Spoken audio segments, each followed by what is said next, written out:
In the world of investments, you'll often hear about stocks and bonds. They are both feasible forms of investment. They allow you the opportunity to invest your money with a specific company or corporation with the possibility of future profits. But how exactly do they work? And what are the differences between the two? Bonds. Let's start with bonds. The easiest way to define a bond is through the concept of a loan. When you invest in bonds, you are essentially loaning your money to a company, corporation, or government of your choosing. That institution, in turn, will give you a receipt for your loan, along with a promise of interest, in the form of a bond. Bonds are bought and sold in the open market. Fluctuation in their values occurs depending on the interest rate of the general economy. Basically, the interest rate directly affects the worth of your investment. For instance, if you have a $1,000 bond which pays the interest of 5% yearly, you can sell it at a higher face value provided the general interest rate is below 5%. And if the rate of interest rises above 5%, the bond, though it can still be sold, is usually sold at less than its face value. The logic behind this system is that the investors deal with a higher rate of interest than the actual bond pays. Thus, the bond is sold at lower value in order to offset the gap. The OTC market, which is comprised of banks and security firms, is the favorite trading place for bonds, because corporate bonds can be listed on the stock exchange, and can be purchased through stock brokers. With bonds, unlike stocks, you, as the investor, will not directly benefit from the success of the company or the amount of its profits. Instead, you will receive a fixed rate of return on your bond.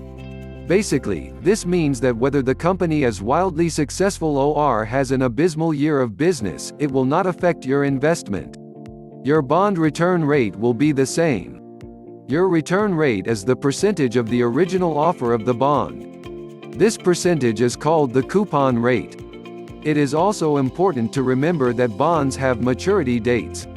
Once a bond hits its maturity date, the principal amount paid for that bond is returned to the investor. Different bonds are issued different maturity dates. Some bonds can have up to 30 years of maturity period. When dealing in bonds, the greatest investment risk that you face is the possibility of the principal investment amount not being paid back to you. Obviously, this risk can be somewhat controlled through the careful assessment of the companies or institutions that you choose to invest in. Those companies that possess more creditworthiness are generally safer investments when it comes to bonds. The best example of a safe bond is the government bond. Another is the blue chip company bond. Blue chip companies are well-established companies that have proven and successful track records over a long span of time. Of course, such companies will have lower coupon rates. If you're willing to take a greater risk for better coupon rates, then you would probably end up choosing the companies with low credit ratings, companies that are unproven or unstable. Keep in mind, there is a great risk of default on the bonds from smaller corporations. However, the other side of the coin is that bondholders of such companies are preferential creditors. They get compensated before the stockholders in the event of a business going bankrupt. So, for less risk, choose to invest in bonds from established companies. You will be likely to cash in on your returns, but they will probably not be very large. Or, you can choose to invest in smaller, unproven companies. The risk is greater, but if it pays off, your bank account will be greater too. As in any investment venture, there is a trade-off between the risks and the possible rewards of bonds. Stocks. Stocks represent shares of a company. These shares give part of the ownership of the company to you, the shareholder. Your stake in that company is defined by the amount of shares that you, the investor, own. Stock comes in mid-caps, small caps, and large caps. As with bonds, you can decrease the risk of stock trading by choosing your stocks carefully, assessing your investments and weighing the risk of different companies. Obviously, an entrenched and well-known corporation is much more likely to be stable than a new and unproven one. And the stock will reflect the stability of the companies. Stocks, unlike bonds, fluctuate in value and are traded in the stock market.